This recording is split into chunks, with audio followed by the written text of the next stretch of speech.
Brett Dawson's body was found facing upward. Not collapsed. Not curled into a ball the way most Everest victims are discovered. Upward. His right hand was extended toward the summit ridge. His left hand was frozen around an empty oxygen mask. He was 50 meters from the top of the world. 50 meters from the thing he'd spent 3 years chasing. And he died looking at it. That was May 2021. A full year after Brett made his final climb. His body had been there through an entire monsoon season, a winter of 200-mile-per-hour winds, and the beginning of the next spring climbing season. The team that found him wasn't looking for Brett. They were fixing ropes for a commercial expedition. They nearly stepped on him. Here's what makes Brett Dawson's death different from every other Everest tragedy you've heard about. Everyone thinks they know this story. Influencer posts summit or die on Instagram. Sherpa warns him. He ignores it. He dies. Karma. Justice. Case closed. Comment section writes itself. But that story is wrong. Not partially wrong. Fundamentally wrong. And what actually happened over those 72 hours on Everest is darker, more complicated, and more infuriating than any Instagram caption could ever capture. If you're new here, you're about to understand why you should subscribe. Because we don't do the easy version, we do the real one. Hit subscribe right now. You'll thank yourself in about 90 minutes when this story hits you in the chest. Let's start with what nobody reported. Brett Dawson didn't post summit or die because he was arrogant. He posted it because his father used to say it. David Dawson was a high school football coach in Bozeman, Montana. Before every single game, he'd gather his players at the tunnel and yell one phrase, "Summit or die, boys." It didn't mean literally die. It meant leave everything on the field. Total commitment. No regrets. David Dawson died of pancreatic cancer in March 2018. Brett was 27 years old. He held his father's hand in a hospice room in Bozeman while his dad whispered that phrase one last time. Not about football. About life. About finishing what you start. Brett posted those words on Instagram before his Everest summit push because he was honoring a dead man. Not performing for followers. His account had 1,100 followers. He wasn't an influencer. He was a grieving son trying to carry his father's words to the highest point on earth. That context changes everything. And his expedition company knew it. They knew the backstory. They used Brett's emotional motivation to push him harder than they should have. Because Brett's $65,000 expedition fee was one of 6 fees keeping their company solvent that season. And refunds weren't an option. But that's not even the worst part. The worst part is about the oxygen. 3 days before Brett's summit push, a climber named Yuki Tanaka on the same expedition reported a faulty regulator on his oxygen system. The flow rate was inconsistent. Sometimes full, sometimes half, sometimes nothing. Yuki told the expedition leader, a man named Graham Jeffries. Graham inspected the regulator. He agreed it was faulty. He told Yuki he'd replace it from their reserve supply at Camp 2. He never did. He didn't replace it because they didn't have reserves. The expedition had cut costs that season.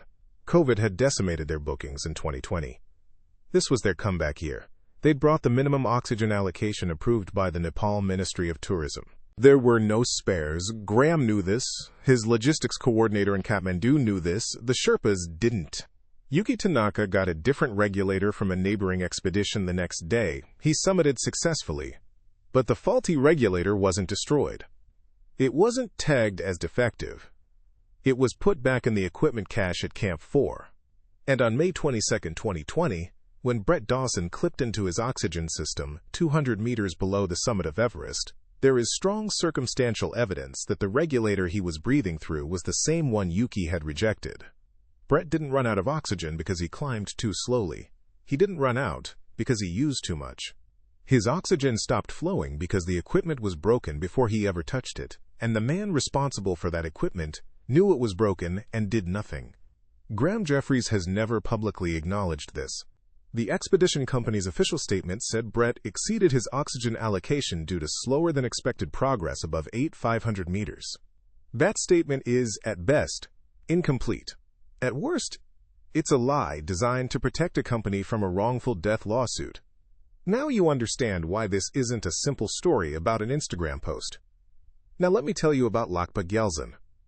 Because the Sherpa in this story isn't a minor character. He's the one person who did everything right. And he's the one who carries the most guilt. Lakpa was 36 years old in May 2020. He'd been guiding on Everest since he was 22. 14 seasons. He'd summited 9 times. He'd witnessed 11 deaths. He'd carried 2 bodies down from above 8,000 meters, which is something most people can't even comprehend. A human body at that altitude weighs the same as it does at sea level, but you're operating at roughly 40% of your physical capacity. Carrying a corpse down the Lhasa face is like carrying 200 pounds up a staircase while breathing through a coffee stirrer. Lakpa had done it twice. Both times for clients he'd warned. Both times for clients who didn't listen. When Brett posted "Summit or Die" at base camp, Lakpa didn't react the way the media reported. He didn't lecture Brett about Sherpa culture. He didn't give a speech about the mountain being sacred.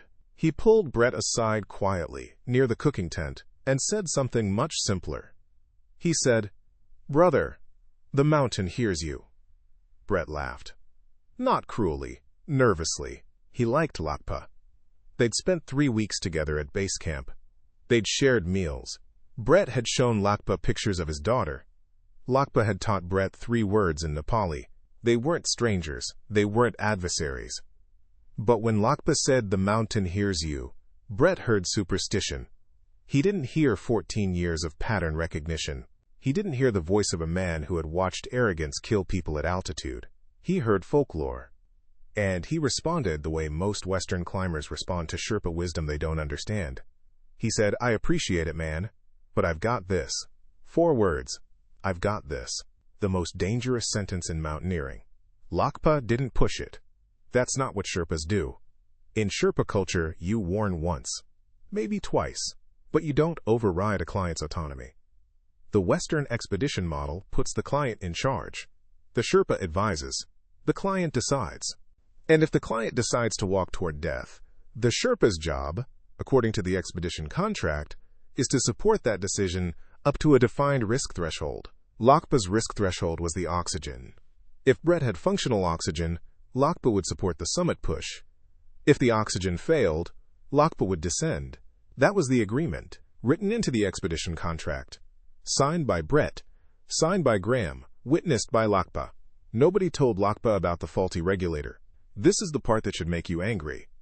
Lakpa based his safety assessment on the assumption that the equipment was functional. Graham Jeffries knew it might not be, and Graham said nothing. Not to Lakpa, not to Brett, not to anyone. Because acknowledging the oxygen problem meant acknowledging that the expedition was under-equipped, and that meant refunds. And refunds meant bankruptcy. So Graham stayed quiet, and Brett walked upward. And Lakpa walked beside him, and somewhere above 8,000 meters, a faulty regulator began delivering less oxygen than Brett's body needed. And by the time anyone realized what was happening, Brett Dawson was 200 meters from the summit with an empty tank and a body that was already shutting down. But here's what I haven't told you yet. The part that makes this story impossible to forget. Brett had a camera, a GoPro mounted to his helmet. It recorded the entire summit day. 17 hours of footage. The battery died approximately 4 hours after Brett did. That camera was recovered with his body in May 2021. The footage was given to his family. His mother, Karen Dawson, watched the first 30 minutes. Then she stopped. She has never watched the rest. She's never allowed anyone else to watch it either. But Brett's climbing partner, a man named Marcus Chen, who turned back at 8,400 meters, has described what Brett said on the radio during those final hours. Marcus was close enough to hear Brett's voice through the radio at Camp 4. And what Brett said in those last transmissions doesn't match the expedition company's official account. Not even close. The expedition company said Brett was disoriented and uncommunicative in his final hours. Marcus says Brett was lucid, coherent, specific. Brett knew his oxygen was failing. He reported it, he asked for help. And what he received in response is something Marcus has never fully disclosed publicly. because of a legal settlement that included a non-disclosure agreement. Marcus Chen was paid $175,000 to stay quiet about what he heard on that radio. He's never said by whom. But the payment came 4 months after Brett's death, 8 months before the body was recovered, and 2 weeks before Brett's family filed their lawsuit.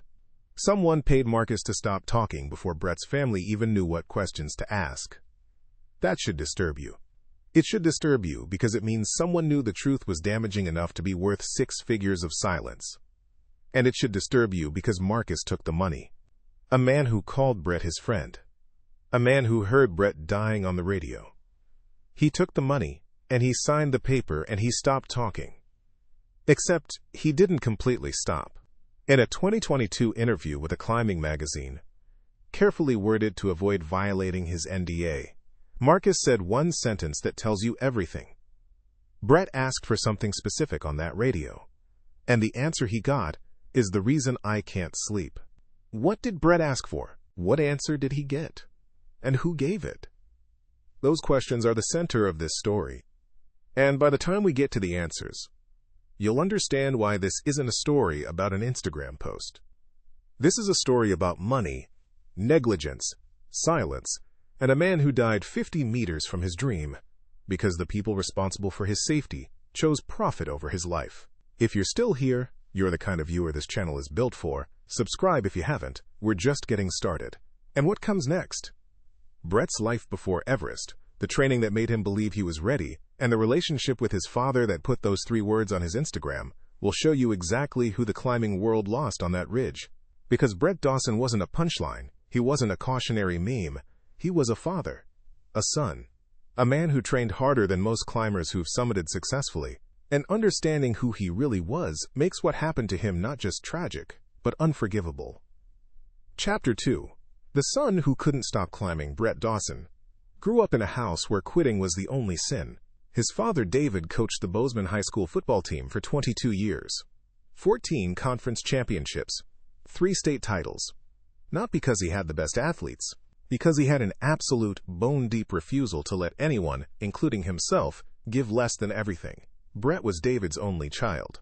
His mother, Karen, was a nurse at Bozeman Health Deaconess Hospital. She worked night shifts so she could be at every one of Brett's games. Brett played wide receiver. He wasn't the fastest or the tallest, but he never dropped a ball, not once in his junior season. His coach, his father, made him run every route twice in practice. Other parents complained. David didn't care. My dad believed pain was a teacher. Brett wrote in a blog post in 2019, "Not punishment, a teacher." He thought if you could push through discomfort, you could push through anything. He was right about a lot of things. That one might have been wrong. That blog post was written from Everest Base Camp. Brett published it 3 days before he died. 19 people read it. The post has since been viewed over 2 million times. Brett played football at Montana State University. He wasn't a star. He was a walk-on who earned a scholarship his junior year through pure stubbornness. His teammates called him Last Rep because he always wanted one more set in the weight room, one more sprint, one more representative. He graduated in 2012 with a degree in exercise science and absolutely no idea what to do with his life. He tried personal training. He was good at it, but it bored him within a year.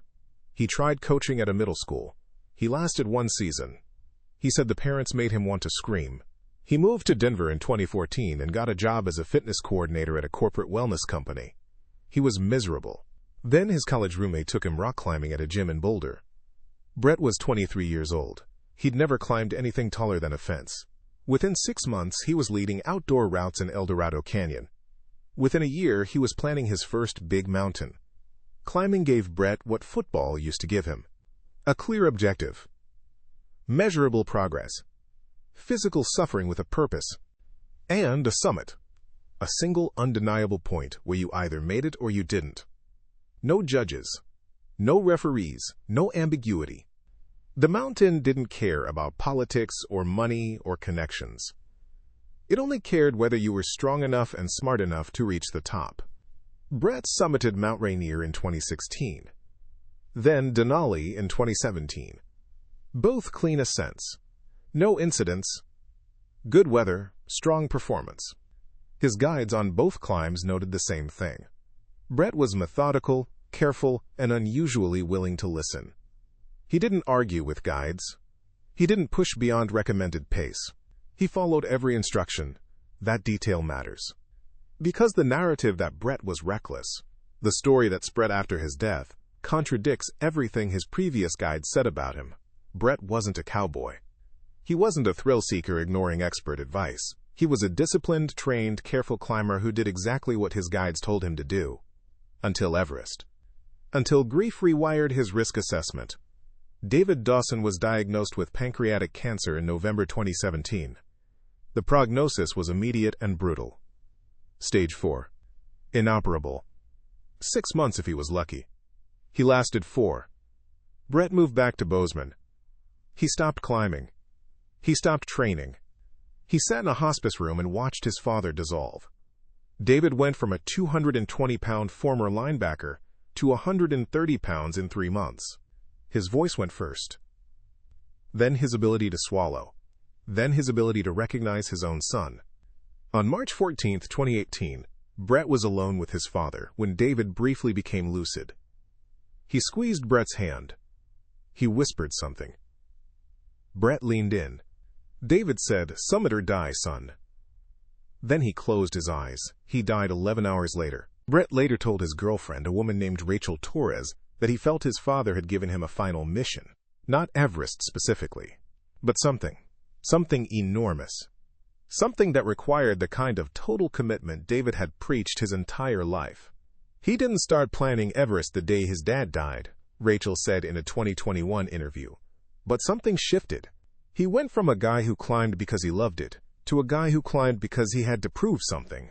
And the thing he was trying to prove wasn't to anyone alive. Subscribe if this story is hitting you differently than you expected. Because we're about to meet the rest of the team. And one of them, the expedition leader, is the person most responsible for Brett's death. More than Brett. More than the mountain. More than any Instagram post. Let me tell you about Graham Jeffries. Graham was 44 years old in 2020. British. Former military. Royal Marines for 8 years, before transitioning to commercial mountaineering. He'd guided on Everest 7 times. He'd summited 5. He'd lost 1 client, a 58-year-old banker named Philip Cross who died of a heart attack at Camp 3 in 2016. The death was ruled natural causes. No negligence. No investigation. Graham started his own expedition company in 2017, Summit Path Expeditions. Mid-range pricing. Not the cheapest. Not the most expensive. He positioned himself as the experienced, no-nonsense military guide who kept clients safe. His website said, "We don't chase summits. We bring people home." The 2020 season was supposed to save his company. COVID had canceled the 2020 spring season entirely. Nepal shut down. No permits. No climbers. No revenue. Graham burned through his savings, keeping the company alive. By early 2021, when Nepal reopened, he needed every client to summit. Not for their sake, for his. Each summit meant a testimonial. Each testimonial meant future bookings. Each future booking meant survival. Graham had 6 paying clients in spring 2020. Brett was one of them. Yuki Tanaka was another. The other 4 were Sandra Mikhailova, 41, a Russian real estate developer attempting her 4th 8,000-meter peak. James Whitfield, 35, an Australian emergency room doctor who'd summited Cho Oyu the previous year. Daniel Park, 29, Korean-American, a tech entrepreneur on his first Himalayan expedition. And Lisa Fontaine, 52, a French schoolteacher who'd been saving for this trip for 11 years. 6 clients at $65,000 each. That's $390,000, minus Sherpa wages, oxygen, permits, food, logistics, and Kathmandu operations. Graham's margin was roughly $80,000. If all 6 summited, if anyone demanded a refund, for any reason, including safety concerns, that margin disappeared. Graham couldn't afford to turn anyone back. Now let me tell you about Lakpa Gyaltsen's side of this story. Because Lakpa wasn't just Brett's Sherpa. He was the most experienced guide on the entire expedition. More experienced than Graham. More Everest summits. More seasons. More rescues. And he'd been raising concerns about Summit Path expeditions since arriving in Kathmandu.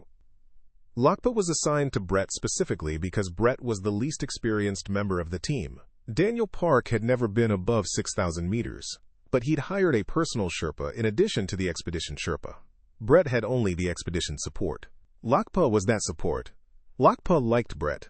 He said so repeatedly in interviews after the disaster. Good man, strong heart, listened to me most of the time. Not like some clients who think they know everything. But Lakpa had concerns that went beyond Brett. The oxygen supply was his primary worry. Lakpa had counted the bottles at base camp during the acclimatization rotations. Standard allocation for a 6-client expedition at that time was 4 bottles per client for summit day, plus 2 reserve bottles per client. That's 36 bottles total. Lakpa counted 28. He raised this with Graham on May 10th, 12 days before summit day. Graham told Lakpa the remaining bottles were being delivered from Namche Bazaar. They'd arrive by May 15th. Lakpa accepted this. He had no reason to distrust Graham at that point. May 15th came. No delivery. Lakpa asked again. Graham said the delivery was delayed by weather on the trail. It would arrive May 18th. May 18th came. No delivery. Lakpa asked a third time on May 19th. This time, Graham pulled Lakpa into his tent and closed the flap. The conversation lasted 10 minutes. When Lakpa came out, he didn't speak to anyone for 2 hours. Here's what Lakpa later told investigators happened in that tent. Graham admitted there were no additional bottles coming. 28 was the total supply. Graham had calculated that 4 bottles per client was sufficient if clients maintained standard climbing pace. Reserve bottles were a luxury, not a necessity. And Graham reminded Lakpa that his contract included a $3,000 summit bonus. No summit, no bonus. For Lakpa, $3,000 was 6 months of income. Lakpa was faced with a choice. Refuse to guide and lose $3,000, money his family in Solukhumbu desperately needed. Or guide the expedition with equipment he knew was insufficient and hope that nothing went wrong. He chose to guide. He said publicly that this decision haunts him every single day. I told myself the weather would be perfect, Lakpa said. I told myself the clients were strong. I told myself 4 bottles was enough. I told myself everything I needed to hear. And I knew that I was lying. 3 days before summit day, Yuki Tanaka reported the faulty oxygen regulator. Graham inspected it, acknowledged the fault, promised a replacement, and then put the broken regulator back into the equipment pile, because there was no replacement to give. The equipment that would kill Brett Dawson was sitting in a cache at Camp 4, tagged with a small piece of red tape that meant nothing to anyone except Graham Jeffries. Red tape that was supposed to mean defective. Red tape that Brett would never see. Red tape that Lakpa was never told about. Everything was now in place for disaster. Insufficient oxygen. Defective equipment. A guide leader who couldn't afford to say no. A grieving son who couldn't afford to turn back. A Sherpa who knew something was wrong but couldn't articulate exactly what. And a weather window that was about to slam shut. The forecast for May 22nd showed a 12-hour window of manageable conditions above 8,000 meters. After that, a system moving in from the Bay of Bengal would bring sustained winds above 70 knots. The window was tight. Not impossible, but tight. Graham made the call at 4 p.m. on May 21st. Summit push would begin at 9 p.m. that night from Camp 4. All 6 clients, all Sherpas, full send. Lakpa heard the announcement. He walked to Brett's tent. He unzipped the flap. Brett was lying in his sleeping bag, looking at his phone. The Instagram post, "Summit or Die," had been published 2 hours earlier. Lakpa looked at the screen. He looked at Brett, and he said the words that would be quoted in every article written about this disaster. "Brother, the mountain hears you." Brett smiled. He put his phone down. He said, "It's something my dad used to say." Lakpa nodded. He understood. He understood it was grief, not arrogance. He understood Brett was carrying a dead man's words up a living mountain. And he understood that no warning, not his, not anyone's, was going to stop Brett from making this climb. So Lakpa zipped the tent closed. He walked to his own tent. He sat down. And for the first time in 14 seasons on Everest, Lakpa Gyelzen considered walking down to base camp and never coming back. He didn't. At 9 p.m. they started climbing, and everything that could go wrong was already in motion. Chapter 3. 72 Hours of Wrong Decisions. The first wrong decision wasn't Brett's. It wasn't even Graham's. It was made 6,000 miles away, in an office in Kathmandu, by a logistics coordinator named Dawa Sherpa, no relation to Lakpa, who was responsible for oxygen procurement for Summit Path expeditions. Dawa had received Graham's oxygen order in January 2020. 36 bottles. Standard allocation. The supplier, a company called Himalayan Oxygen Solutions, confirmed availability. Dawa placed the order. Deposit paid. Delivery scheduled for April. Then COVID happened. Nepal locked down. The 2020 spring season was cancelled entirely. Dawa cancelled the order. Full refund minus a 15% restocking fee. When Nepal reopened for spring 2021, Dawa resubmitted the order. Same quantity, same supplier. But Himalayan Oxygen Solutions had sold most of their stock to other expeditions who'd ordered earlier. They could fulfill 28 bottles, not 36. Dawa called Graham. Graham said 28 would have to do.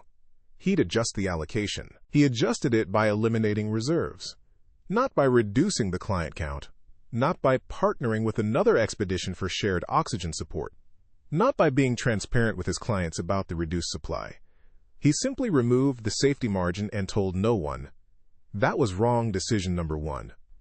Made in February 2021. 3 months before anyone set foot on the mountain. Wrong decision number 2 came from Brett himself, and it wasn't the Instagram post.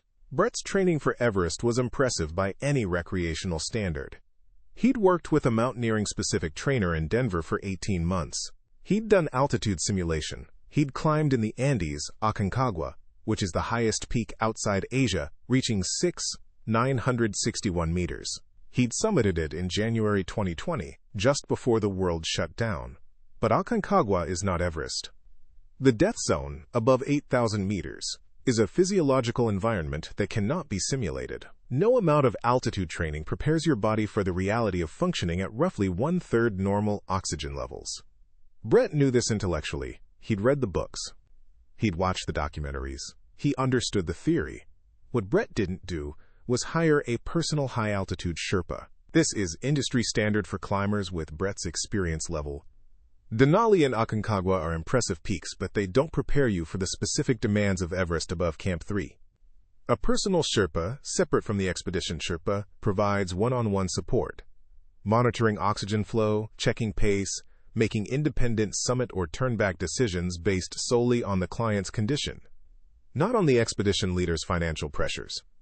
A personal Sherpa costs between $8,000 and $15,000 on top of the expedition fee. Brett had the money. Rachel later confirmed that Brett had budgeted $85,000 for the entire trip. He'd spent $65,000 on the expedition fee, $4,000 on gear, and $3,000 on flights and logistics. He had $13,000 remaining, enough for a personal Sherpa. Graham talked him out of it. This is where Graham's conflict of interest becomes impossible to ignore. If Brett hired an independent Sherpa, that Sherpa would have authority to override Graham's summit decisions. An independent Sherpa could, and likely would, have counted the oxygen bottles. An independent Sherpa would have discovered the shortage. An independent Sherpa would have found the defective regulator. Graham told Brett that Lakpa was, quote, the best in the business, and that an additional Sherpa was unnecessary overhead. He told Brett that dual Sherpas, quote, create confusion in decision-making above 8,000 meters. He told Brett that Summit Path's safety record spoke for itself. Brett trusted Graham. That was wrong decision number 2. Wrong decision number 3 was Graham's weather call. The forecast for May 22nd was provided by 2 sources. The first was Everest Weather, a private forecasting service run by Swiss meteorologist Michael Fauster that most expeditions subscribe to. The second was a forecast shared between expedition leaders at base camp, compiled from multiple meteorological models. Both forecasts agreed on one thing. May 22nd had a summit window. Both forecasts disagreed on one critical detail, the closure time. Everest Weather's forecast said the window would close at approximately 2 p.m. on May 22nd. Winds above 70 knots would arrive from the southwest by mid-afternoon. Any climber above the balcony, roughly 400 meters after 2 p.m., would be in serious danger. The shared base camp forecast was more optimistic. It showed the window holding until approximately 5 p.m., 3 additional hours. That difference, 3 hours, was the difference between a reasonable summit attempt and a death march. Graham used the optimistic forecast. He didn't share the Everest weather data with his clients. When asked about this later, he said he, quote, assessed both forecasts and made a judgment call based on his experience. 7 of the 11 other expeditions on the mountain that day used the Everest weather forecast. 5 of them turned their clients around at or before the balcony. None of their clients died. Wrong decision number 3. Now let me tell you about wrong decisions 4 and 5, because they happened on summit day itself and they happened fast. Subscribe if you can feel this building. Because what happens next is the part that the expedition company fought to keep quiet.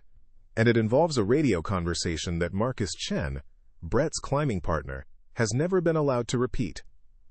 9 p.m. May 21st. Camp 4, 7, 950 meters. 6 clients and 4 Sherpas began the summit push. The night was clear. Stars visible. Wind manageable at 15 to 20 knots. Temperature approximately minus 28 Celsius. Brett was moving well. Lakpa was directly behind him. They were third in the line of climbers, behind Sandra Mikhailova and her Sherpa, and James Whitfield climbing solo with a Sherpa trailing. Graham was at the rear, monitoring by radio. The first 3 hours were uneventful. The team reached the balcony at approximately midnight. Altitude, 400 meters. Everyone was on oxygen. Flow rates set at 2 liters per minute, the standard rate for summit pushes. At 2 liters per minute, each bottle lasts approximately 5 to 6 hours, depending on the regulator's efficiency. At the balcony, Graham radioed a status check. All 6 clients reported feeling strong. Oxygen levels good. No complaints. Brett specifically said, and this was captured on Marcus Chen's helmet camera, feeling great, Dad would be proud. Graham responded, keep pushing. Weather's holding. Lakpa heard that transmission. He looked at the sky. He later said he noticed cirrus clouds building to the southwest. High, thin clouds that indicate an approaching weather system. Lakpa had seen these clouds before summit day storms. They don't mean a storm is imminent. They mean a storm is coming. The question is when. Lakpa radioed Graham privately. He said, clouds building southwest. Maybe weather coming early. Graham's response, noted, keep climbing. That was the first point where Graham could have slowed the ascent, checked the Everest weather forecast against current conditions, and made a revised call. He didn't. Wrong decision number 4. The team continued above the balcony, toward the south summit. This section of the route is steep, exposed, and exhausting. Climbers typically move at 100 to 200 meters per hour, depending on conditions and fitness. Brett was slower than expected. Not dramatically, but noticeably. At sea level, the difference would have been negligible. At 500 meters, every minute matters. By 3 a.m., Brett was approximately 45 minutes behind Sandra and James. Lakpa stayed with him. The gap was widening. At 3:30 a.m., Lakpa checked Brett's oxygen flow. The regulator gauge showed 2 liters per minute. Normal. But Lakpa noticed something. Brett's breathing pattern didn't match the flow rate. He was gasping more than he should have been at 2 liters. His pace was deteriorating faster than altitude alone would explain. Lakpa had seen this before. Twice. Both times with faulty regulators that showed correct readings on the gauge, but delivered inconsistent flow. The gauge measures pressure, not actual flow. A malfunctioning valve can create normal pressure readings while delivering intermittent oxygen. Lakpa tapped Brett's regulator. He listened to the hiss. He couldn't hear anything definitively wrong. At that altitude, with wind, with thick gloves, with your own oxygen mask creating noise, Diagnosing a subtle equipment failure is nearly impossible. Lakpa made a judgment call. He decided the issue was altitude, not equipment. Brett was simply working harder than his body could sustain at this height. The solution was to increase flow rate to 3 liters per minute. This would reduce bottle duration from 5 hours to approximately 3.5 hours, but it would give Brett more oxygen per breath. Lakpa turned the regulator to 3 liters per minute. Brett's breathing stabilized. His pace improved. They closed the gap on Sandra and James. But Lakpa had just made wrong decision number 5. Not because increasing the flow was incorrect. It probably saved Brett's life temporarily, but because it masked the real problem. The regulator wasn't delivering consistent flow at any setting. At 2 liters, Brett was effectively receiving 1 to 1.5 liters. At 3 liters, he was receiving 2 to 2.5. Enough to function, not enough to summit and return. By increasing the flow rate, Lakpa burned through Brett's oxygen supply faster, while never actually solving the underlying malfunction, and he unknowingly eliminated Brett's margin for error on descent. 5 wrong decisions, made by 4 different people, over 3 months. Each one rational in isolation, each one catastrophic in combination. At 4:15 a.m. on May 22nd, Brett Dawson was at 600 meters. He had approximately 2 hours of oxygen remaining. The summit was 400 meters away, roughly 4 to 5 hours of climbing at his current pace. The weather window, according to the optimistic forecast Graham was using, had 11 hours remaining. According to the Everest weather forecast Graham had ignored, it had 10. Do the math. Brett had 2 hours of oxygen for a 5-hour climb, and nobody knew. Not Brett, not Lakpa, not Graham, not Marcus, who was 200 meters behind and falling further back with every step. Nobody knew, because the gauge still showed pressure in the bottle. The regulator was still hissing. And at 8,600 meters, in the dark, in the cold, with your brain running on half its normal oxygen supply, you don't do math. You just keep climbing. The summit of Everest was up there. Brett's father's words were in his chest. And the sun was about to rise on the last day of his life. He kept climbing. Chapter 4. The last 200 meters. At 5:47 a.m., the sun came up. Brett was at 650 meters. He'd been climbing for almost 9 hours. The summit was approximately 200 vertical meters above him. On flat ground, 200 meters is a 3-minute walk. At this altitude, it's 2 to 3 hours. Brett's first oxygen bottle was empty. Lakpa switched him to his second bottle, the last one.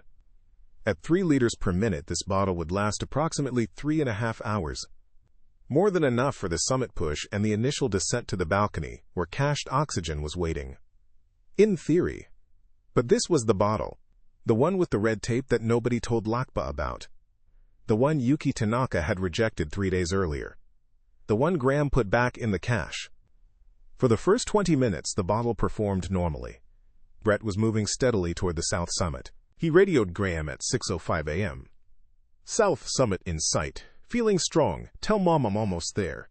Graham's response: "Copy. Keep moving. You're looking good." It was the last encouraging communication Brett would receive. At 6:22 a.m., the regulator began to fail. Not catastrophically. Not obviously. The valve that controlled oxygen flow started sticking intermittently. For 30 seconds, full flow. Then 10 seconds of reduced flow. Then full flow again. Then 5 seconds of nothing. Then full flow. Brett felt it as a subtle change in his breathing rhythm, like a hiccup in the air supply. He tapped his mask. The flow resumed normally. He kept climbing. At 6:40 a.m. it happened again, longer this time. 15 seconds of reduced flow. Brett stopped. He checked his regulator visually. Gauge showed adequate pressure. Hose connections tight. He tapped the regulator housing. Flow resumed. He kept climbing. Lakpa was 4 meters behind Brett. He noticed Brett stopping. He climbed up to Brett's position. He checked the regulator himself. Everything looked normal. The gauge read adequate. The hiss sounded right. But Lakpa felt uneasy. Something wasn't right. "How do you feel?" Lakpa asked. "Good," Brett said. "Little dizzy. Normal, right?" It wasn't normal. Dizziness at that altitude, with functional oxygen at 3 liters per minute, is not typical. It suggests inadequate oxygen delivery. But Brett didn't know that. He'd never been this high before. He had no baseline for comparison. He assumed every sensation was just part of being at 700 meters. Lakpa should have turned Brett around at this moment. He said so. Publicly. Repeatedly. If I could go back to 6:40 a.m. on May 22nd, I would take his pack, turn him around, and drag him down. He would have hated me. He would have fired me. He would have sued me. And he would be alive. But Lakpa didn't. Because Brett said good. Because the gauge said adequate. Because the summit was close. And because $3,000, 6 months of income, was waiting at the top. They kept climbing. At 7:15 a.m., Sandra Mikhailova and James Whitfield reached the summit. Graham radioed the news to the entire team. Sandra's voice came through the radio. Breathless. Ecstatic. James was laughing. The summit was real. It was achievable. It was right there. Brett heard those transmissions. Something shifted in his pace. He started moving faster. Not dramatically, but faster. Lakpa noticed immediately. Slow down, Lakpa said. I'm fine, Brett said. Slow down. I'm fine, Lakpa. I can see it. He couldn't see it. The summit was still 150 meters above him, hidden behind the ridge of the south summit. What Brett could see was the south summit itself, a false horizon that looked like the top, but wasn't.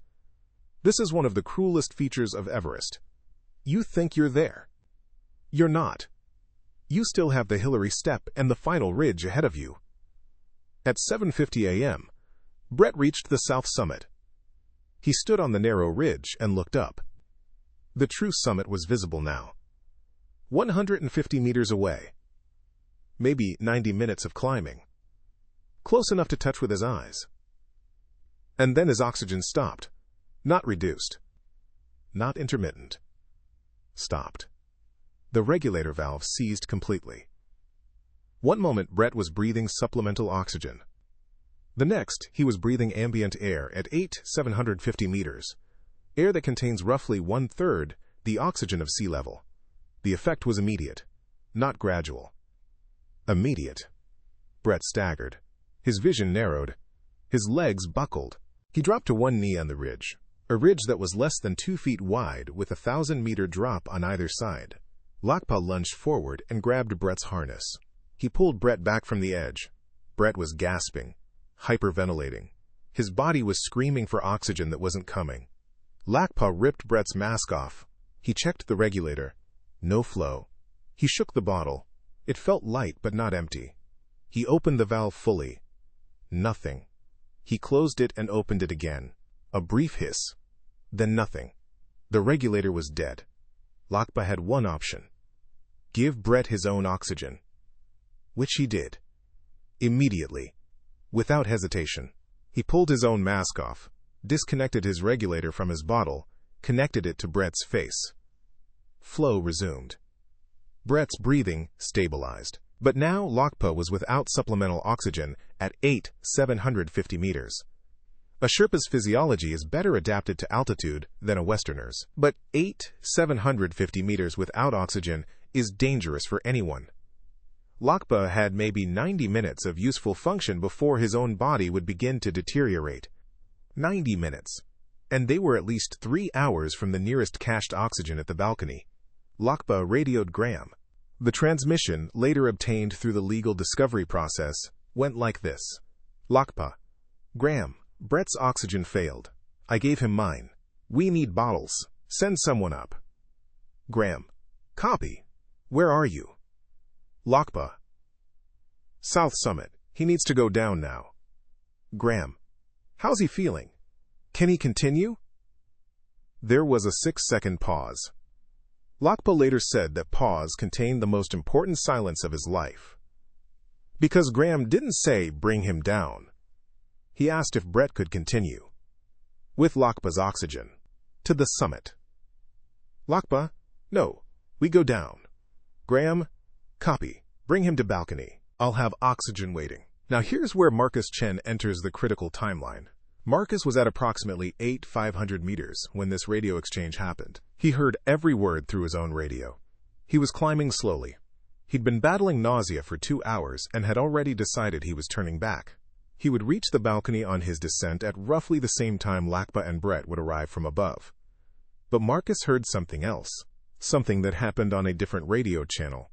Graham switched to the expedition's private channel, a frequency used for guide-to-guide communication that clients weren't supposed to monitor. Marcus's radio was scanning frequencies, a malfunction or a feature he'd accidentally activated. Either way, he heard what Graham said next, and this is where the non-disclosure agreement kicks in. This is the transmission Marcus was paid $175,000 to never repeat. What we know from Marcus's carefully worded public statements is this: Graham communicated with someone else after talking to Lakpa. The conversation was brief. It involved the oxygen supply. And the content of that conversation is, in Marcus's words, the reason I can't sleep. Brett, meanwhile, was breathing Lakpa's oxygen at the south summit and looking up at the true summit. 150 meters. His father's words in his chest. His camera recording. The GoPro captured what happened next, though the family has never released the footage. What we know from the investigation is that Brett removed his oxygen mask, looked at Lakpa, and said, I can make it without oxygen. People have done it. I'll go up and come back. 45 minutes. Lakpa said no. Brett said, Lakpa, I didn't come here to look at it from 100 meters away. Lakpa said no again. Brett stood up. He disconnected the oxygen mask. He started climbing. Without oxygen. At 750 meters. Toward a summit that was 90 minutes away, not 45. With deteriorating weather approaching from the southwest. With no reserve oxygen anywhere on the upper mountain. With a body that had been receiving inconsistent oxygen for the past 3 hours. Lakpa faced the choice every Sherpa dreads. Follow a client into what you know is a fatal decision, or let them go alone. The expedition contract was specific. If a client refuses to follow guide instructions and continues climbing, the Sherpa is authorized and advised to descend independently. The client assumes full liability. The Sherpa's obligation ends at the point of refusal. Lakpa had 13 years of experience telling him to go down. He had his own survival telling him to go down. He had no supplemental oxygen. He was burning through his altitude tolerance every minute he stayed above 700 meters. He watched Brett climb 10 meters. 20. 30. Brett was stumbling, but moving. Each step was a negotiation between will and physics. Brett's legs would buckle, he'd pause, he'd gather himself, he'd take another step. Lakpa keyed his radio one last time. Graham, Brett is going for the summit without oxygen. He won't turn around. I have no oxygen. I'm coming down. Graham's response. Copy. Understood. Come down. Not, stop him. Not, I'm sending someone up. Not, we need to intervene. Just, come down. Lakpa turned around. He started descending. Alone. Without oxygen. Every step down was a step away from Brett Dawson. Every step down was survival. And every step down was a weight Lakpa would carry for the rest of his life. He descended to the balcony in 2 hours and 40 minutes. Dangerously slow for a Sherpa. His own body was deteriorating from lack of supplemental oxygen. When he reached the balcony, there were no cached oxygen bottles waiting. Graham had never sent anyone up with replacements. The oxygen that was supposed to be at the balcony, the oxygen Graham promised on the radio, wasn't there. Because it didn't exist. The 28 bottles were all allocated, all deployed. There was nothing in reserve. Lakpa nearly died at the balcony. He was saved by a Sherpa from a different expedition, a man named Pemba Chering, who gave Lakpa a bottle from his own supply. Without Pemba, there would have been 2 bodies on the mountain instead of 1. And Brett? Brett kept climbing. Without oxygen. Without a guide. Without any support. The last radio transmission from Brett came at 8:34 a.m. It was picked up by multiple radios at Camp 4 and Base Camp. His voice was slurred. Confused. The words were fragmented. Almost, can see it, tell Emma, summit, or the transmission cut off. No one heard from Brett Dawson again. The weather window closed at 1:45 p.m., earlier than even the conservative Everest weather forecast had predicted. Winds above 70 knots slammed into the upper mountain. Any rescue attempt became impossible. Brett's body was found the following season at approximately 800 meters, 50 meters from the summit, facing upward. Right hand extended toward the ridge, left hand frozen around the empty oxygen mask he'd taken off an hour earlier. His GoPro was still attached to his helmet. He never made it. 50 meters. The length of half a football field. His father's field. Summit or die. He got both wrong. He got neither. Chapter 5. The Mountain Keeps Its Dead. The first person to learn that Brett was missing was Rachel Torres. She was in Denver. It was 10 p.m. Mountain Time on May 22nd, which was 11:45 a.m. on May 23rd in Nepal. She received a phone call from Summit Path Expeditions' Kathmandu office. The voice on the phone was professional, rehearsed, and careful. "Ms. Torres, we're calling to inform you that Brett has not been in radio contact for approximately 18 hours. We believe he may have encountered difficulty above the South Summit. We have initiated search protocols and are coordinating with other expeditions on the mountain." Rachel asked one question. "Is he alive?" The voice said, "We don't have that information at this time." Rachel knew. She told investigators later that she knew from the tone, not from the words. From the pause before, "We don't have that information." She hung up the phone, drove to the bathroom, and vomited. She didn't call Karen Dawson, Brett's mother, for 4 hours. She sat in her apartment trying to construct a sentence that wouldn't destroy a woman who'd already lost her husband. She never found that sentence. She just drove to Bozeman. 7 hours. She arrived at Karen's door at 5 a.m. Karen opened the door and saw Rachel's face. "He didn't come back, did he?" Karen said.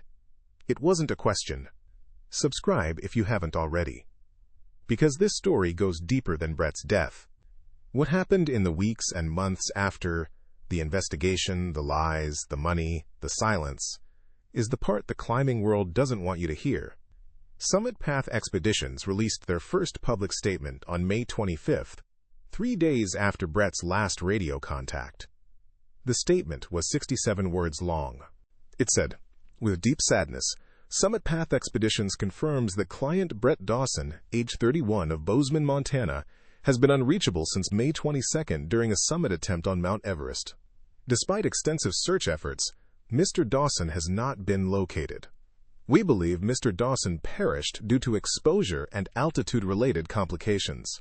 Our thoughts are with his family." 67 words to describe the death of a man whose oxygen system was known to be defective before he ever used it. The statement contained 2 lies. First, extensive search efforts. There were no search efforts. 0.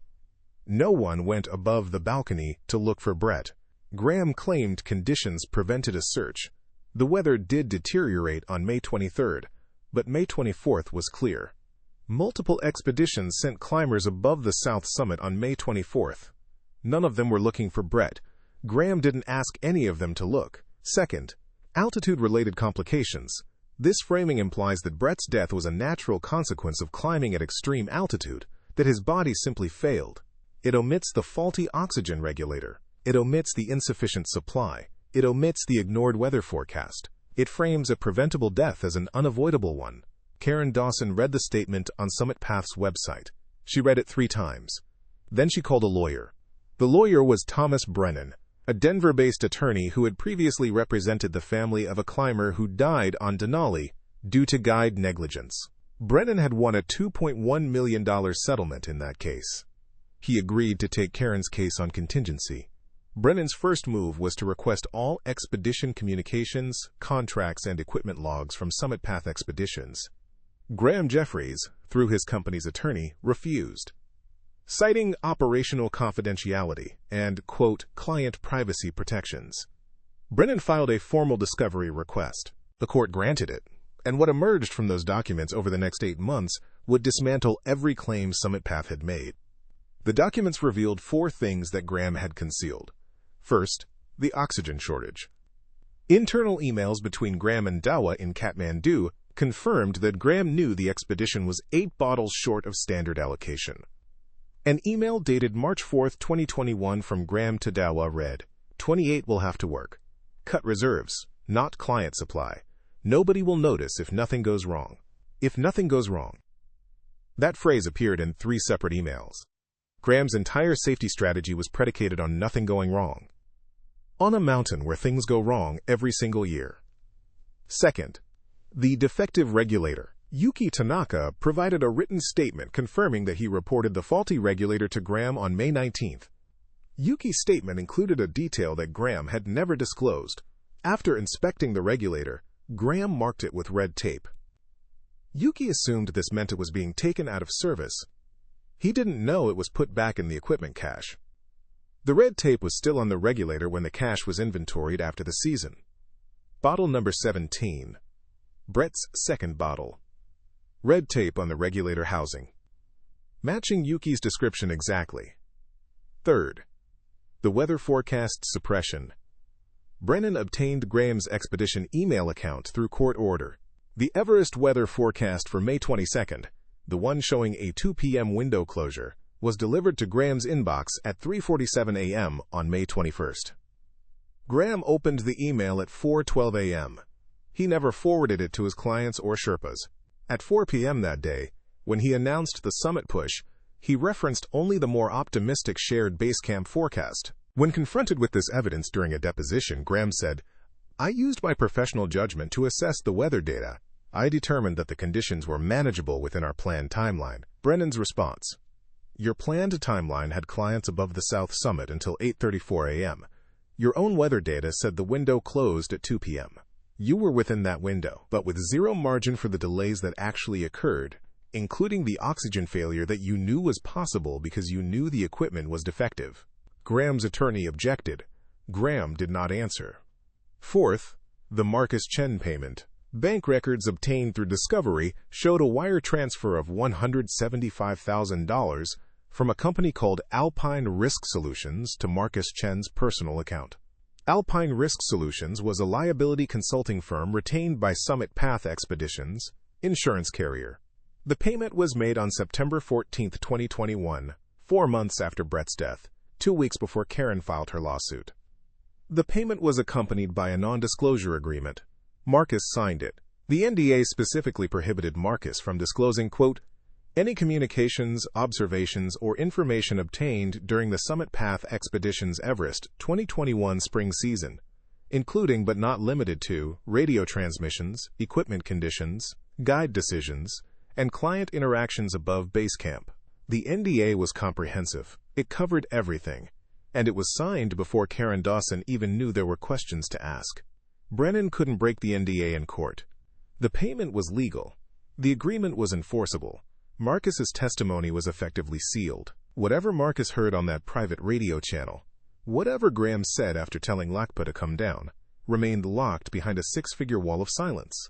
But Brennan had enough without Marcus. The oxygen shortage, the defective regulator, the suppressed weather forecast, the absence of any search effort. Collectively, these facts painted a picture of systematic negligence driven by financial desperation. The case never went to trial. Summit Path's insurance carrier settled for $1.4 million in March 2022. The settlement included a confidentiality clause. Karen was prohibited from discussing the specific terms, but the amount was reported by a climbing industry publication that obtained court records before they were sealed. $1.4 million. For Brett's life. For Emma's father. For Karen's only child. Karen donated $200,000 of the settlement to the Juniper Fund, a nonprofit that supports the families of Sherpas killed on Everest. She created a scholarship at Montana State University in Brett's name, $5,000 annually for a student studying exercise science. The rest went into a trust for Emma. Graham Jeffries was never criminally charged. Nepal's legal system rarely prosecutes expedition operators for client deaths. The Ministry of Tourism investigated Summit Path expeditions and issued a formal warning, a document that carries no legal penalties and no operational restrictions. Summit Path's climbing permit was not revoked. Graham could have continued operating the following season. He didn't. Not because of the investigation. Because no clients would book with him. The climbing community had learned enough through the lawsuit's public filings to understand what had happened. Summit Path expeditions dissolved in August 2022. Graham moved back to the UK. He has not given a public interview since. But the other climbers on the expedition, Sandra, James, Daniel, Lisa, and Yuki, each had their own reckoning with what happened. And their accounts, given separately to investigators, climbing journalists, and in some cases directly to Karen Dawson, filled in the remaining gaps. Sandra Mikhailova was the most direct. In a 2022 interview with Explorers Web, she said, "Graham told us the weather was fine. Graham told us the oxygen was sufficient. Graham told us the equipment was checked. We trusted him because that's what you do. You trust your expedition leader. He lied to all of us. Brett died for it. Any of us could have." James Whitfield, the Australian emergency room doctor, was more measured. "I reviewed the medical implications of oxygen deprivation at that altitude with intermittent flow. The symptoms Brett described on the radio, dizziness, confusion, slurred speech, are consistent with a regulator malfunction, not simple altitude sickness. If I had known about the faulty regulator, I could have recognized the signs at the balcony and intervened. But I didn't know. None of us knew." Daniel Park, who had hired his own personal Sherpa and summited without incident, said simply, "I was lucky. That's all. I was lucky." Lisa Fontaine, the French schoolteacher who turned back at Camp 3 due to a respiratory infection, said, "I was furious when I turned back. I cried for 2 days. I'd saved for 11 years. Now I thank God every morning that I got sick. Because if I'd been healthy, I would have been right there with Brett. And I might not be here to tell you this."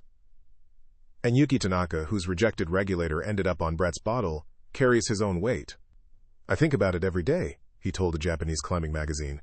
"I reported the problem. I did the right thing. But the right thing wasn't enough, because the person I reported it to didn't do the right thing. And Brett is dead. How do I live with that? I reported it. But he's still dead." Brett's body remained on Everest through the 2021 monsoon season and winter. Nobody attempted recovery. The cost of retrieving a body from above 8,700 meters ranges from $30,000 to $80,000. Karen couldn't afford it before the settlement. After the settlement, she considered it. She consulted with recovery specialists.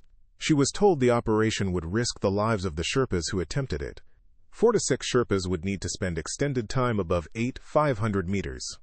The probability of at least one serious injury or death during the recovery was estimated at 15 to 20%. Karen decided to leave Brett on the mountain.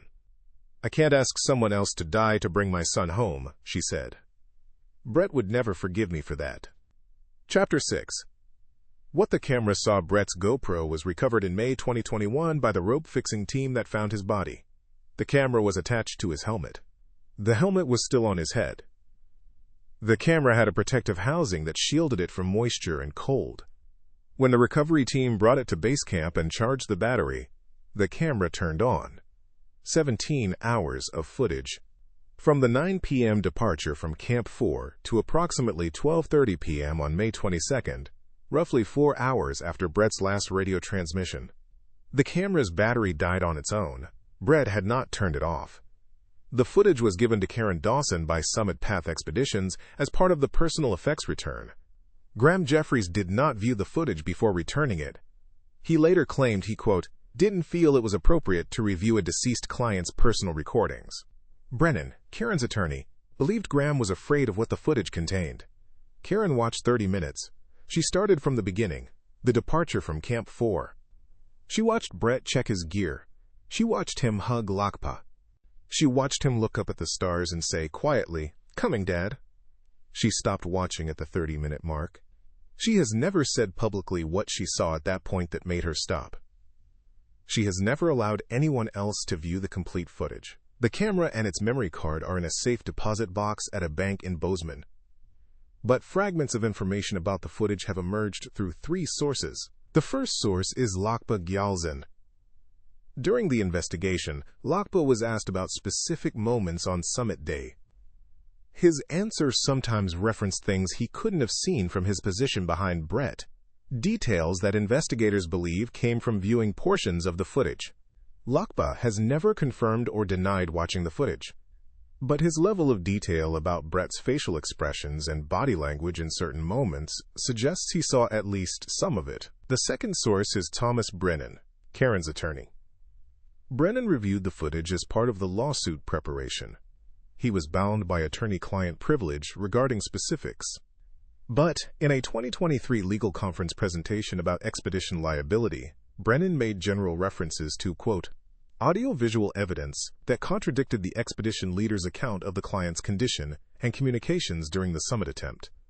The third source is the most revealing. In 2022, a climbing journalist named Sarah Kim published a long-form investigation into Brett's death for Outside Magazine. During her reporting, she interviewed 11 people connected to the expedition. One of them, she has never identified who, described specific moments from the footage in detail. According to Sarah Kim's source, the footage shows 3 critical things that the official account omits. First, Brett's breathing. The footage captures the audio of Brett's breathing throughout the climb. According to Kim's source, the breathing pattern changes dramatically around the 6:22 a.m. timestamp, the time Lakpa identified the regulator issue. You can hear it cycling, the source told Kim. Normal breathing, then a gasping sound, then normal again. It's rhythmic, like the oxygen is pulsing. Anyone with basic medical training watching that footage would know the regulator was malfunctioning. This matters because Graham Jeffries claimed he had, quote, no indication of equipment failure until Lakpa's radio call from the South Summit at approximately 7:50 a.m. But if the footage shows audible evidence of malfunction 90 minutes earlier, and if that footage was taken from a camera that was recording openly, visible to anyone near Brett, then the malfunction was observable. Lakpa observed it. He chose to increase flow rate rather than turn back. Graham, monitoring by radio, was informed only of the general situation, not the specific audio evidence. Second, Brett's face. The GoPro was mounted on Brett's helmet, pointing forward, but at several points during the climb, Brett turned the camera toward himself, either intentionally or by adjusting his helmet. During these moments, his face is visible. According to Kim's source, Brett's appearance deteriorates visibly between the balcony and the South Summit. His lips are blue. His eyes are glassy. His facial muscles are slack on the left side, a symptom consistent with cerebral edema, not just fatigue. If Brett was developing HACE, high-altitude cerebral edema, then his judgment was compromised before he made the decision to continue without oxygen. The decision that killed him may not have been a decision at all. It may have been a symptom. His brain was swelling. His capacity to assess risk was physically deteriorating. The man who said, I can make it without oxygen, was not the same man who'd carefully planned this expedition for 3 years. He was a man whose brain was failing. This reframes the entire narrative. Brett isn't the arrogant climber who ignored a Sherpa. Brett is a man whose defective oxygen equipment caused early-stage brain swelling that impaired his judgment, leading him to make a fatal decision he might never have made with functioning equipment. The arrogance narrative protects the equipment supplier. It protects the expedition leader. It protects the industry. And it blames a dead man who may not have been capable of making rational choices. Third, the final minutes. Kim's source described the last segment of footage before the camera battery died. Brett is alone, above the South Summit, moving very slowly. He stops frequently. At one point, the source estimates approximately 790 meters. Brett sits down in the snow. He looks at the camera. He speaks. What he says has never been made public. Kim's source refused to share the exact words, saying only, it's a message. To his daughter, it's the worst thing I've ever heard. Kim pressed for details. The source said, he knows he's dying. He's lucid enough to know. And he uses his last words to talk to a 6-year-old. I can't repeat it. I won't. The footage continues for approximately 2 more hours after that moment. The camera shows the sky. Brett has apparently fallen backward. He's lying in the snow. The GoPro is pointing up at the clouds. Occasionally, his breathing is audible. It becomes slower, more irregular. Longer pauses between breaths. The pattern is consistent with what's called Cheyne-Stokes respiration, a breathing pattern that occurs in the final stages of death from oxygen deprivation. The last audible breath is estimated to be at approximately 10:15 a.m. on May 22nd. The camera continued recording silence and sky for another 2 hours and 15 minutes before the battery died. Brett Dawson died alone, on his back, looking at the sky, 50 meters from the summit of Mount Everest. Subscribe if you want to see more stories told this way. Not the easy version, not the headline version. The real one. We go deeper than anyone else on this platform, and every subscription tells us you want more of this. Now let me tell you about the controversy that divided the climbing community for 2 years after Brett's death. The controversy centers on Lakpa's decision to descend. One faction, primarily Western climbers and mountaineering commentators, believes Lakpa did the right thing. The expedition contract authorized his descent. Brett explicitly refused to turn back. Lakpa had no supplemental oxygen. Staying with Brett above 700 meters without oxygen would have likely killed Lakpa too. 2 deaths instead of 1.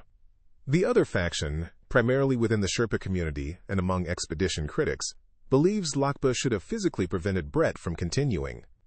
Not through persuasion, through action. Take his harness, block his path, clip him to an anchor and refuse to move. This faction argues that Brett was not mentally competent at that altitude and under those conditions. A client with suspected cerebral edema cannot give informed consent to continue climbing. The guide's obligation shifts from advisory to protective. You don't let a delirious person walk off a cliff because they tell you they want to. Lakpa has addressed this directly. People say I should have stopped him. Physically. They don't understand. At that altitude, I could barely stop myself. My hands were numb. My brain was slow. I weighed 70 kilos. Brett weighed 90. If I tried to wrestle him, we both go off the ridge, both dead. Tell me how that's better. He's right about the physics. He may be wrong about the ethics. And the climbing community has never resolved, which matters more. The second controversy involves Graham's radio silence. After telling Lakpa to, quote, to come down, Graham made no further attempts to reach Brett by radio. No other guides or Sherpas were dispatched. No attempt was made to coordinate with neighboring expeditions for an emergency oxygen delivery. Graham's defense. Conditions above the south summit were not survivable for a rescue team. Sending additional personnel would have risked additional lives. The rebuttal. 3 climbers from other expeditions passed through the south summit area between 8 a.m. and 10 a.m. on May 22nd, after Lakpa descended but before the weather window closed. None of them were asked to check on Brett. None of them knew Brett was in distress. One of them, a Slovenian climber named Matej Horvat, later said he passed within 100 meters of Brett's eventual resting place at approximately 9:30 a.m. If someone had radioed me, I would have gone to him. I had oxygen. I had time. Nobody asked. Nobody asked. Brett was dying 100 meters from a climber who could have helped. And nobody asked because Graham had already written Brett off. The third controversy is the NDA with Marcus Chen. The climbing community overwhelmingly condemned the use of a non-disclosure agreement to silence a witness to a fatal incident. An open letter signed by 147 professional mountaineers called the NDA morally reprehensible and antithetical to climbing safety culture. Marcus Chen has never responded to the letter. He has not climbed since 2021. His social media accounts went private in September 2021. The same month he signed the NDA. He moved from San Francisco to a small town in Oregon. He works remotely for a software company. He has declined every interview request. One climbing journalist managed to reach Marcus by phone in 2023. Marcus said 11 words before hanging up. I did what I had to do. I'm sorry. Goodbye. Whatever Marcus heard on that radio haunts him. The money didn't help. The silence didn't help. Marcus Chen is alive, but he's not free. Chapter 7. 50 meters 3. Things changed because Brett Dawson died on Everest. The first was oxygen protocols. In 2022, the Nepal Ministry of Tourism updated its expedition requirements to mandate a minimum oxygen allocation of 5 bottles per client for summit attempts above 8,000 meters, with a minimum of 1 reserve bottle per client cached at the balcony or equivalent high camp. Expeditions that fail to meet this requirement can have their permits revoked. This change was driven partly by Brett's case and partly by 2 other oxygen-related deaths in the same season. The regulation has teeth. In 2023, One expedition was denied a permit renewal for failing to document adequate oxygen supplies. The second change was weather transparency. Following the revelation that Graham suppressed the Everest weather forecast, several commercial expedition associations, including the Expedition Operators Association of Nepal, adopted a voluntary protocol requiring expedition leaders to share all weather forecast data directly with clients. Not just their interpretation, the raw data. Not all expeditions follow this protocol. It's voluntary, not mandatory, but clients who know to ask now have a framework for demanding full disclosure. The third change was regulator standards. Himalayan Oxygen Solutions, the supplier whose regulator malfunctioned on Brett's bottle, conducted an internal review and recalled 600 regulators manufactured in the same batch as Brett's. 14 of those regulators showed the same intermittent valve defect. 14 out of 600. That's a 2.3% failure rate. 2% doesn't sound like much, but there are roughly 800 summit attempts on Everest every spring season. If each climber uses 3 to 4 regulators during their expedition, that's 2,400 to 3,200 regulators in use per season. A 2.3% failure rate means 55 to 75 defective regulators on the mountain every year. 55 to 75 climbers breathing through equipment that might stop working at any moment above 8,000 meters. The recall was quiet. No press release. No public announcement. The information only became public because a Kathmandu-based equipment inspector mentioned it during testimony in an unrelated liability case. So yes, things changed. But let me tell you what didn't change. Commercial expedition companies still operate on thin margins. Guides still face pressure to send clients to the summit regardless of conditions. Sherpas still carry the greatest risk for the least reward.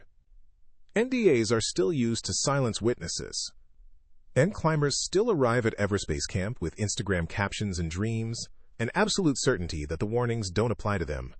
In 2023, 12 people died on Everest. In 2024, the number was 9. Some died from avalanches, some from falls, some from altitude sickness. At least 2 died from oxygen system failures that their expedition leaders knew about before summit day. The names change. The mountain doesn't. The mistakes don't either. Let me tell you where they are now. The people in this story. Because they're still out there, still carrying what happened. Lakpa Gyeltsen lives in Namche Bazaar with his wife Dawa and their 3 children. He still works as a high-altitude guide, but not on Everest. Not anymore. He guides on Amadablam and Island Peak, peaks below 7,000 meters. Peaks where the oxygen is breathable. Peaks where a faulty regulator means discomfort, not death. When clients ask Lakpa about Everest, he tells them the truth, not the marketing version. The truth. He tells them about the cold. He tells them about the crowding. He tells them about the bodies. He tells them about Brett. Some clients hear my story and cancel their Everest booking, Lakpa said. Good. Those are the ones who might have died. The ones who hear my story and still want to go. They have something inside them that I can't stop. Nobody can. Not me. Not the mountain. They'll go no matter what. Lakpa's summit bonus for the 2021 season was never paid. Summit Path dissolved before honoring Sherpa contracts. Lakpa lost $3,000. 6 months of income. For a season that cost him something money can't quantify. He named his youngest daughter, born in November 2021, 5 months after the disaster, Lakpa Brett. First name Lakpa, which means born on a Wednesday in Sherpa tradition. Middle name Brett. When asked why, Lakpa said, "So I never forget what I couldn't stop."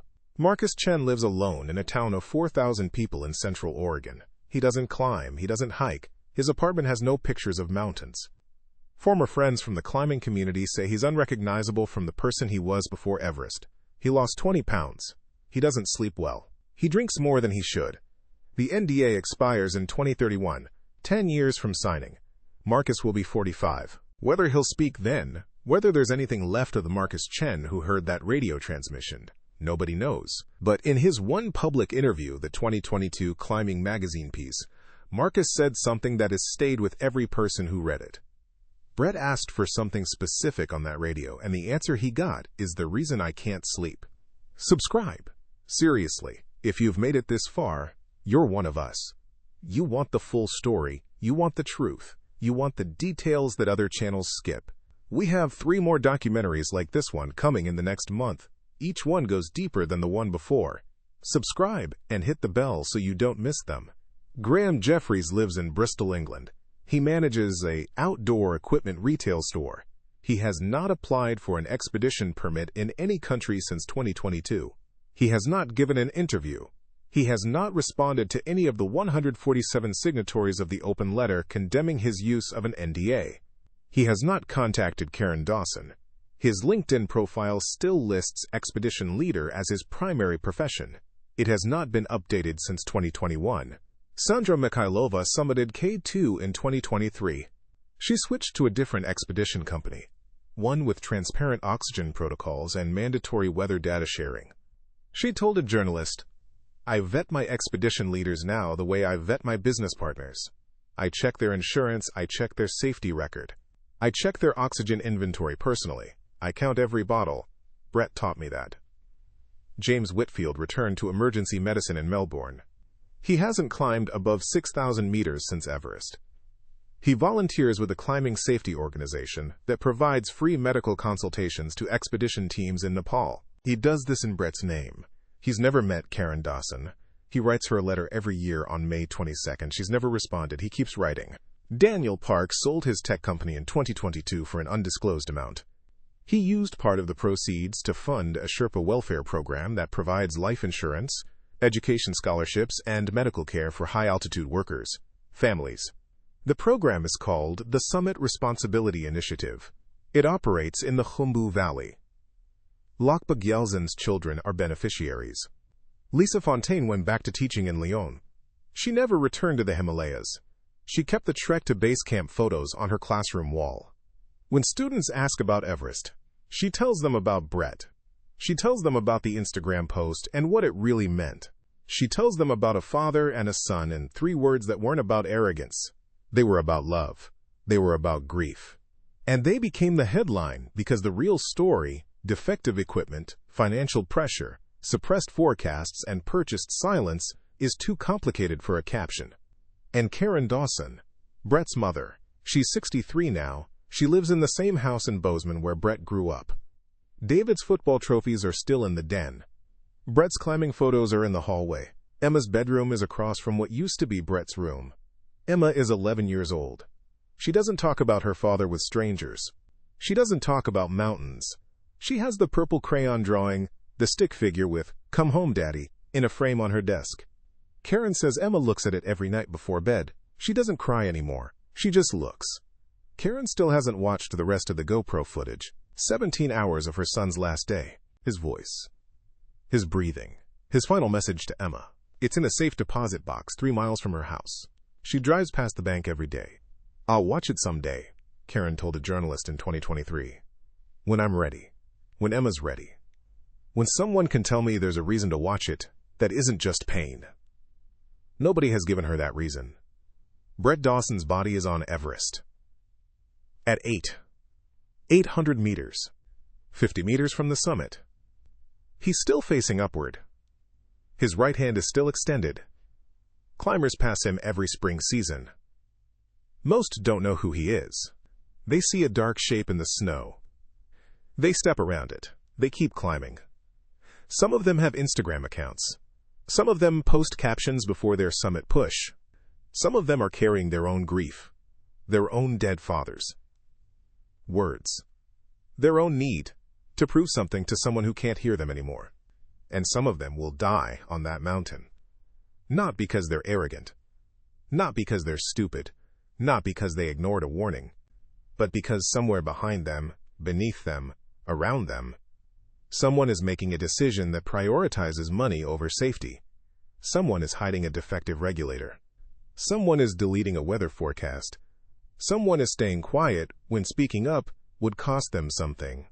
Brett Dawson posted "Summit or Die" because his dead father said it before football games. It meant, give everything. Leave nothing. Don't quit. Brett didn't quit. He gave everything. He left nothing. And the mountain took it all. His breath, his future, his daughter's father, his mother's only child. The mountain doesn't read Instagram. It doesn't understand irony. It doesn't punish arrogance. It doesn't reward humility. It doesn't care. It just keeps its dead.